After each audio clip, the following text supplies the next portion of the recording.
We got two bikes doing a pit lane start. I know Chris Sales was one of them. Good to see him back out there because he had a flyer of a start for about the first 60 metres and then his hand went up and his bike just conked out, and he was.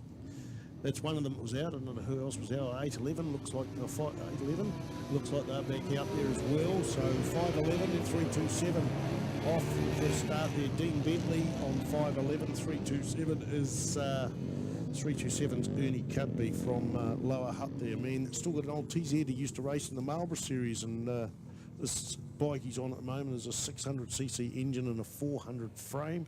Not too sure what Dean Bentley's is. I know it's a 600cc engine. I don't know whether it's squeezed into 4-cylinder frame. That was the bike of Shane Lowry's.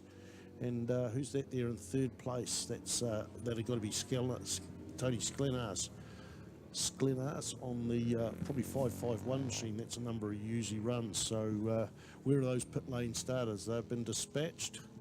Yep, they've been dispatched. I can't see them down the pit lane. Anyway, let's get back onto the front there. Dean Bentley still leads after qualifying on pole position there with 327, 551 in third place. They go into Higgins for the first of 6 laps.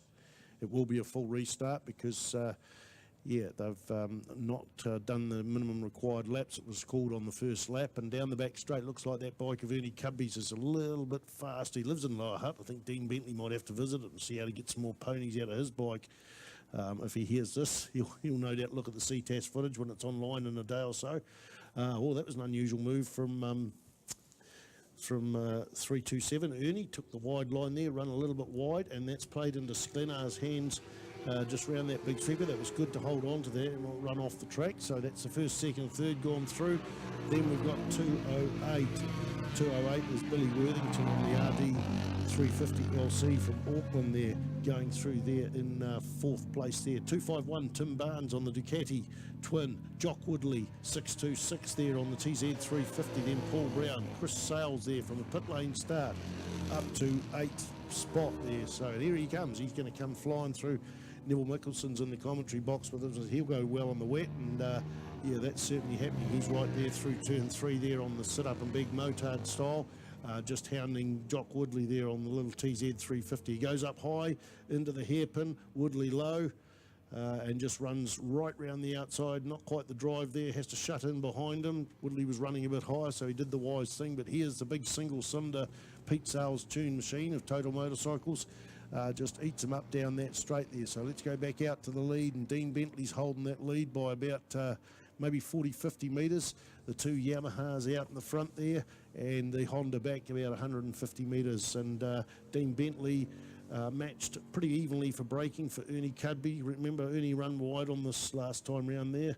That was a great move trying to stave that one, or actually saving that one. So Ernie's not out of the picture yet, and Dean Bentley's going to have to curry up there because it's a 6-lapper race.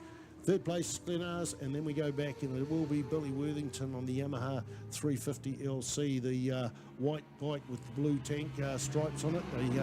Two identical bikes pretty much. They made in the early 80s. Liquid cooled was the first of the street bikes, LC. The 250s had the red stripes on the fuel tank, and I can't remember which had the combination, whether they had 2 discs or 1 disc, but they were pretty much identical. I remember seeing one, Joan Meiklejohn used to run one of these. I'm pretty sure hers was engine number 1, so we saw a few Yamahas in New Zealand with engine number 1. It'll be interesting to see where those bikes are in the world. Okay, that battle for the lead is tightening up. Ernie Cudby closed up out of the hairpin there within a couple of bike lengths of Dean Bentley. He seems to have found another gear. His bike's stronger down that centre straight heading into Higgins there. Cudby tries the title on. Oh, Jesus.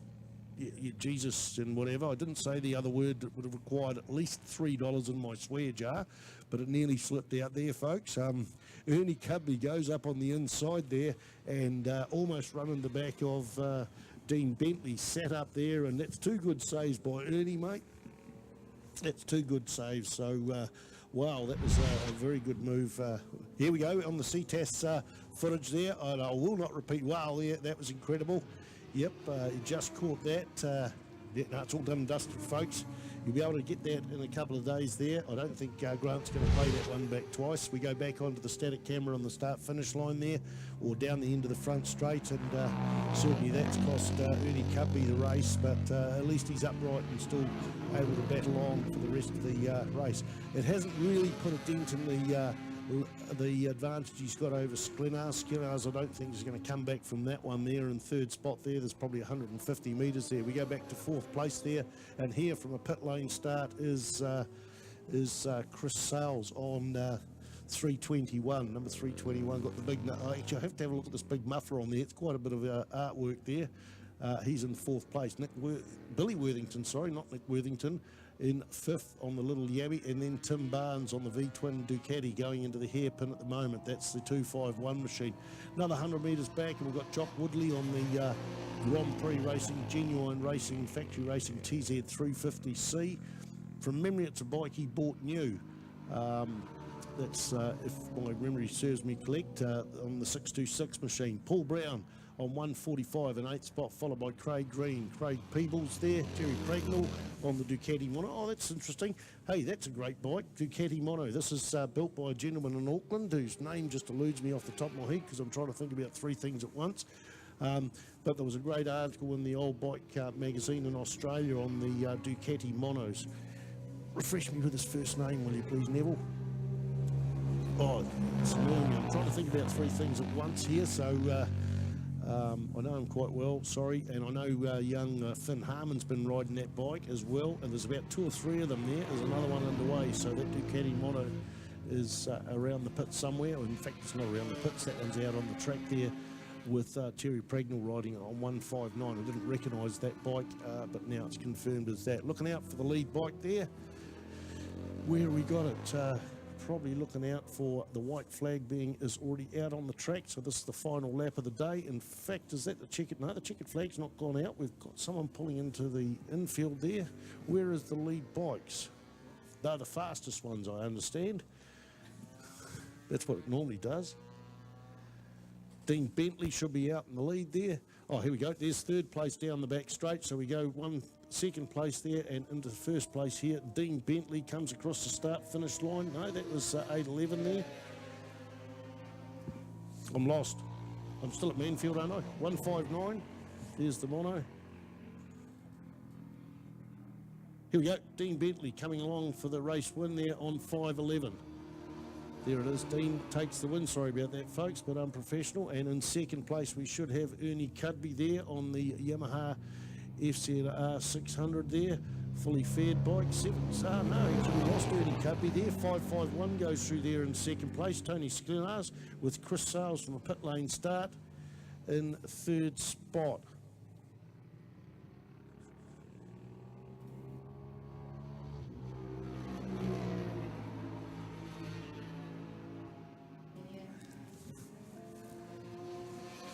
Righty-ho, Dean Bentley, Tony Ctas, Chris Sales, Tim Barnes, Billy Worthington, Jock Woodley comes through in sixth spot. Yeah, Ernie Cudby's name is dropping off the leaderboard here. Paul Brown is there in seventh spot. Craig Green, followed by, I think Craig Peebles should be coming up here shortly.